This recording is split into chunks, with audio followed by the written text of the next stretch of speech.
Évangile de Jésus-Christ selon saint Marc, chapitre 12, versets 28b à 34.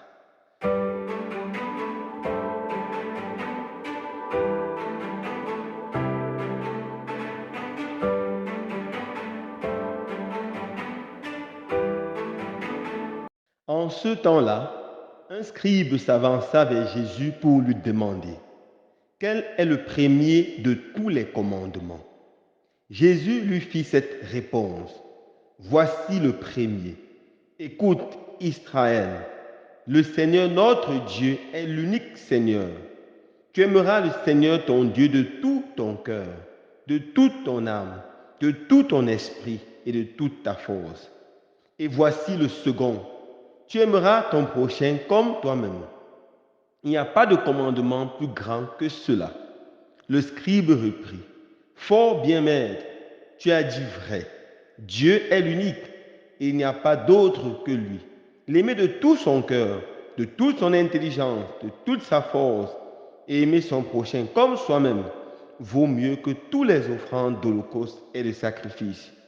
Jésus, voyant qu'il avait fait une remarque judicieuse, lui dit: tu n'es pas loin du royaume des cieux. Et personne n'osait plus l'interroger. Acclamons la parole de Dieu. Louange à toi, Seigneur Jésus.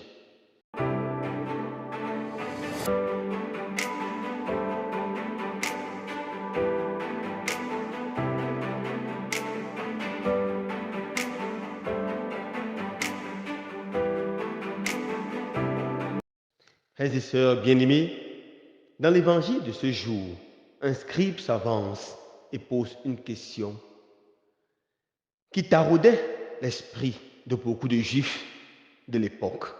Quel est le plus grand commandement? Les juifs avaient multiplié les commandements. En plus des 10 commandements donnés par Moïse, ils étaient arrivés à plus de 600 commandements. Et finalement, ils se posaient la question dans beaucoup de leurs écoles rabbiniques: quel est le commandement fondamental? Quel est le commandement dont le respect me garantit une place au paradis? C'était ça le problème de beaucoup d'intellectuels juifs. Et Jésus répond à cette question très simplement et il dit: ce commandement, c'est d'aimer Dieu. Aimer le Seigneur son Dieu de tout son cœur, de toute son âme, de toute sa force. Voilà le premier commandement. L'objet de l'amour de l'homme, l'objet de tous les intérêts de l'homme doit être tout d'abord Dieu. Dieu. En fait, ce commandement d'amour apparaît plusieurs fois dans le livre de l'Exode, du Deutéronome, du Lévitique, dans les livres de la loi de Moïse. Mais ils sont noyés dans beaucoup d'autres commandements.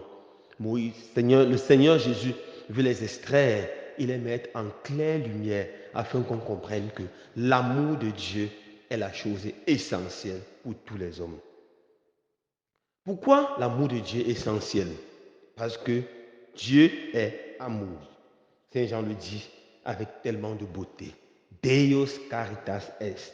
Dieu est amour. 1 Jean 4, verset 8. Dieu étant amour a fait tout par amour, créé le ciel, la terre, l'univers visible et invisible. Et finalement, il a créé l'homme par amour. Il a mis au plus profond de l'âme humaine cette capacité de s'ouvrir à l'amour. Et tant que l'homme n'aime pas Dieu, il ne peut pas être heureux. C'est pourquoi Saint Augustin disait: mon corps, mon âme est sans repos tant qu'il ne repose en toi. Tant qu'il ne fait l'expérience de ton amour, mon âme est sans repos. Alors c'est la première chose, aimer le Seigneur. Nous sommes déjà à pratiquement la moitié du carême. Nous allons arrêter de nous poser la question: est-ce que depuis le mercredi de cendre, l'amour que j'ai pour le Seigneur a grandi? Est-ce que je suis littéralement tombé amoureux de Jésus? On peut savoir si on est tombé amoureux de Jésus, si on a de plus en plus de temps pour lui, de temps pour rester avec lui. Chacun aime rester avec l'élu de son cœur. Est-ce que j'ai le temps pour rester avec Jésus dans la prière, dans l'adoration, dans la méditation de sa parole? Comment est-ce que je me comporte pendant la célébration eucharistique? Est-ce que je la vis avec dévotion, comme une rencontre, ou mieux encore comme la rencontre par excellence avec celui que j'aime? Est-ce que j'aime vraiment le Seigneur? Est-ce que j'ai le temps pour lui? Est-ce que j'ai le temps pour lui? Ça, c'est la première chose. Mais est-ce qu'on peut aimer Dieu qu'on ne voit pas, si on n'est pas capable d'aimer notre frère, notre soeur qu'on voit, d'où le deuxième commandement, qui est aussi important que le premier. Aimer son prochain comme soi-même. Le prochain, c'est tous ceux qui sont sur notre chemin, que la vie, la destinée, le sort a voulu que nous rencontrons. Ça peut être notre mari, notre femme, nos enfants, nos parents, nos collègues de service, camarades de classe, etc., etc. C'est ça notre prochain. Est-ce que j'aime vraiment mon frère? Est-ce que j'aime ma soeur? Est-ce que je travaille pour que la société soit plus remplie d'amour, remplie de compassion? Je me rappelle bien ce beau témoignage donné par Mère Teresa. Alors, elle avait fondé une école en Inde, un centre hospitalier, je vous l'ai dit, qui accueillait des personnes très malades et des personnes qui étaient en train de mourir. Et un monsieur est arrivé là-bas un jour très tendu et il a contemplé une sœur qui était en train de s'occuper de quelqu'un qui mourait avec tellement d'amour, tellement de gentillesse, tellement de piété. Et qu'il est venu dire à Mère Teresa, j'avais la haine dans mon cœur contre Dieu et contre mon prochain. Parce que rien ne va dans ma vie. Rien ne va dans cette vie. Rien ne va dans ce monde. Mais en voyant cette sœur s'occuper de ce pauvre mourant avec tellement d'amour, j'ai été transformé. J'ai compris que Dieu existe et il continue à aimer les hommes en passant par des simples sœurs comme celle-là. Oui, mon frère, ma sœur, Dieu existe et veut aimer le monde en passant par toi qui m'écoutes. Nous devons créer une civilisation où l'amour règne. Prions afin que l'amour de Dieu embrase l'univers. Prions afin que l'amour de Dieu touche tous les cœurs. Que l'amour du Seigneur soit vainqueur devant la haine qui détruise. Je ne pourrais terminer sans avoir une pensée pieuse pour ces jeunes petites filles Shalom décédées dans des situations terribles. Frères et sœurs, prions. Prions pour que les crimes rituels cessent dans notre pays. Prions pour que le sang des innocents cesse. Prions pour que la haine soit reculée et renversée.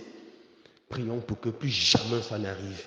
Prions aussi pour les autorités afin qu'elles prennent leurs responsabilités en main et qu'elles veillent à la protection des plus faibles, des enfants, des femmes.